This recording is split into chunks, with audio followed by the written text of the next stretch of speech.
Bonjour à tous, aujourd'hui on se retrouve pour parler de la liste des outils complets que je propose donc sur AutoCAD.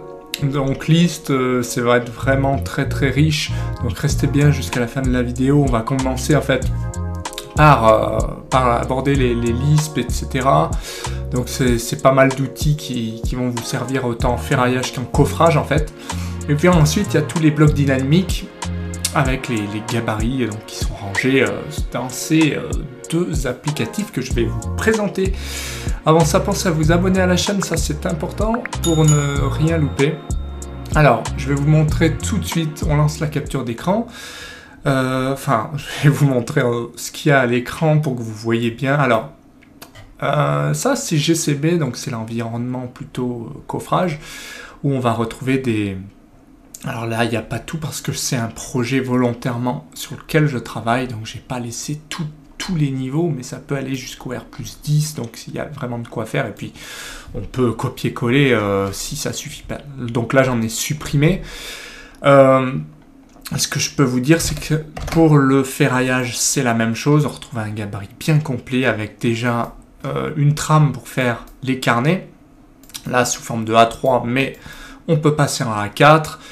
Et j'ai fait beaucoup de vidéos et ça serait très long de tout vous montrer parce qu'il y a énormément d'outils. Alors sur mon site internet, je propose des outils, donc je vous mets toujours le lien, sur ma chaîne YouTube, vous pouvez aller sur le site web et dans la rubrique téléchargement, vous pouvez télécharger tous les blocs un par un. Et sinon, vous me contactez parce que, je propose la formation là sur GCA ou GCB puisque il y a beaucoup de Lisp, il y a beaucoup de choses à connaître. Enfin, en tout cas, c'est conseillé pour pouvoir tirer un maximum de ces outils.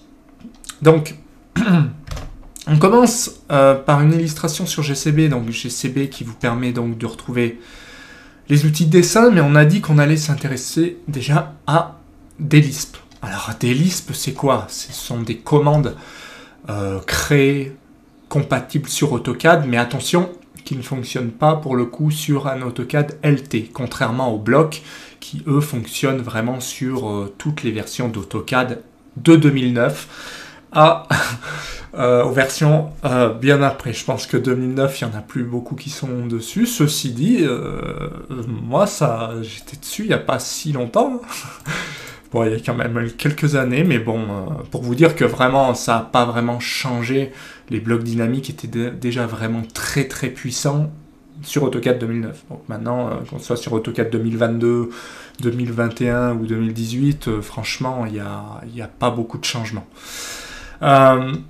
Donc ces outils, par exemple, les Lisp, on peut trouver des choses très pratiques. Par exemple, aligner un texte par rapport à une polyligne. Par exemple, je sélectionne une polyligne et puis voilà, je peux aligner très facilement un texte comme ceci. Donc ça, ce sont des Lisp aussi que je peux vous proposer. Vous voyez, c'est vraiment très pratique. Ça va suivre le coffrage et ça, c'est juste énorme. Donc ça, c'est une commande qui a été améliorée et qui n'existe pas sur AutoCAD. On a un paramètre d'alignement, oui, on peut faire des choses, mais on ne pourra pas faire des choses comme ceci. On a aussi le fameux, moi j'appelle ça le tab count, que je vais vous montrer parce que je ne le charge pas tout le temps. Moi, généralement, ce que je fais avant de sélectionner, pour pas que ce soit trop la galère, c'est que j'isole le calque repérage, par exemple. Ça va être ce calque-là, voilà. Et là, quand je vais lancer mon tab count, voilà. Vous allez voir, c'est beaucoup mieux, puisque le nombre d'éléments, je vais avoir 5 poteaux P1, je vais avoir 7 poteaux P2, etc., etc. Donc ça, ce sont des exemples déjà de Lisp. Il y en a vraiment un bon paquet. Qu'est-ce qu'on peut dire là-dessus? Oui, Align Text to Curve, on l'a vu. Le tab count, on l'a vu. Ouais, voilà, il y a des choses vraiment très pratiques. Par exemple, escalier, on peut faire de l'incrémentation. Alors ouais, l'incrémentation, c'est juste énorme. Si vous avez par exemple du texte et que vous voulez incrémenter des textes, vous lancez votre outil d'incrémentation et lui, il incrémente pour vous des valeurs, tout simplement. Voilà pour les Lisp déjà. Les blocs, il y a beaucoup à dire aussi. Qu'est-ce qu'on trouve comme bloc? Eh bien, on trouve des blocs comme ceci, pour les sens de portée, qui peuvent être modifiables très facilement. On a des paramètres de rotation. Qu'est-ce qu'on trouve? Eh bien, pareil, ça, ce sont des blocs où on peut indiquer des épaisseurs. Voilà, par exemple, là, on a des blocs de repérage, on a aussi des blocs de poteaux, qui permettent de passer d'un poteau rectangulaire à un poteau circulaire, d'indiquer simplement des repères ou d'indiquer des hachurages avec des dimensions, etc. etc. Donc ça, c'est tout ce qu'on trouve sur le coffrage. Donc on trouve des options là comme ceci, où on peut changer le sens de l'ouverture des portes. Vous voyez, très pratique. On peut changer, si ce sont des précades, s'il y a des feuillures, etc. etc. Je ne vais pas tout vous montrer parce qu'il y en a énormément. C'est pareil pour les escaliers. Là, j'ai bougé ça. Voilà, les escaliers, on peut changer. On peut indiquer simplement l'arrivée, une arrivée, un départ. Voilà, c'est juste énorme et ça fait gagner beaucoup de temps. Alors maintenant, le ferraillage, c'est pareil. Il y a des éléments prédessinés. Donc, déjà, on peut prédessiner des murs. Est-ce qu'il y a un mur au-dessus? Est-ce que c'est un refend? On va venir façade avec pas de mur au-dessus. Bah voilà, par exemple, il vous le dessine comme ça. On peut dessiner là les... Comment ça s'appelle? Des prémurs. Là, pareil pour les poteaux. Enfin, bref. On peut tout faire facilement, rapidement, sans prise de tête. Et en plus, on peut rajouter de la ferraille dedans, hein, tout simplement. Que ce soit des linteaux, eh bien voilà, on peut désigner un peu si c'est à l'échelle, si c'est pas à l'échelle, parce que l'avantage qu'on a à le dessiner coupé, c'est que ici on désigne une longueur, par exemple 3 mètres, ici un espacement, et puis c'est terminé, quoi. Les barres vont être calculées ici, hein, ce sera plus de 3 mètres 10, il y aura 52 de part et d'autre, donc 4 mètres. Les espacements sont recalculés, donc ça c'est les répartitions de 4, voilà. Si on veut pas 0, on joue sur l'espacement, je vais mettre 16, voilà. Ou alors on enlève une barre, etc. Pour vous montrer ce que ça donne, donc là il va tout me recalculer, j'ai 6 de part et d'autre, et du coup ici j'ai bien 19 cadres. Donc c'est juste énorme parce que juste en changeant ça, j'ai pas à étirer, j'ai pas... Voilà, c'est juste un gros gain de temps. Ceci dit, si vous avez des réservations, des choses comme ça, rien ne vous empêche de prendre le linteau à l'échelle. Voilà, et c'est pareil pour les poutres. Généralement, c'est à l'échelle, moi je préfère, et après vous pouvez le faire sous forme de tableau. Si on vous demande des nomenclatures par exemple, ou alors sous forme d'éléments. Vous voyez, ça prend beaucoup moins de place, hein, on peut en caler 2, parce que les repères sont directement à côté de la poutre, quoi. Alors que là, ils seront un peu plus loin. Moi, je suis moins fan.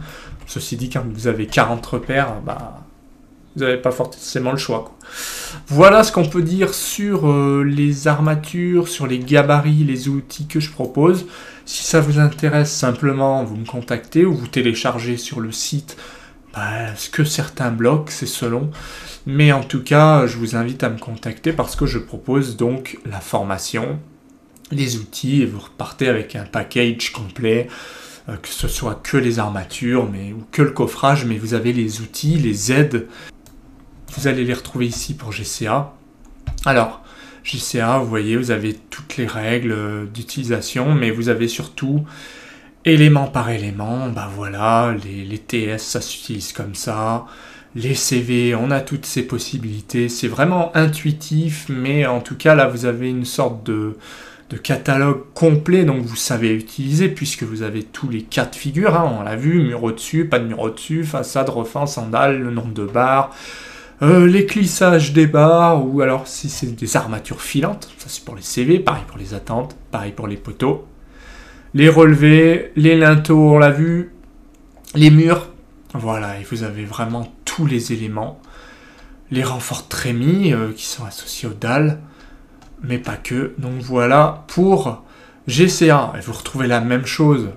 C'est pas ici, c'est là. Vous allez retrouver la même chose pour GCB. Donc ici pour le coffrage avec le carnet d'utilisation, le guide d'utilisation, mais aussi les carnets d'aide, etc., etc. Donc ça donne ça. Hein. C'est un peu la même chose. Vous avez des options générales, et puis vous avez aussi pour chaque bloc, alors il n'y a pas tous les blocs, hein.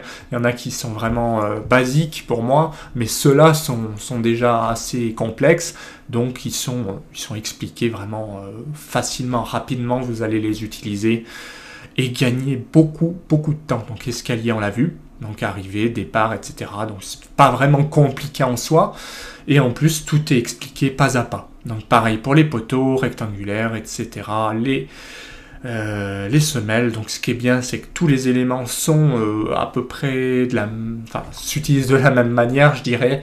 On essaye d'être cohérent dans ce qu'on fait, et comme ça vous permet d'aller vite. Donc pareil pour les réservations, vous avez des dimensions automatiques, vous avez tous les styles de réservation, que ce soit circulaire avec des EP pour l'étanchéité, avec des réservations circulaires dedans, ou carré, enfin vous mettez ce que vous voulez. Il n'y a pas de limite. Voilà comment on fait un petit peu les cartouches, mais ça vous aurez la formation complète de toute façon qui va avec. Et ben voilà ce qu'on pouvait dire sur ces fameux gabarits. Moi j'espère que ça vous plaira, et n'hésitez pas à me contacter pour avoir plus d'infos. Et on se retrouve bientôt pour d'autres vidéos. Allez, salut!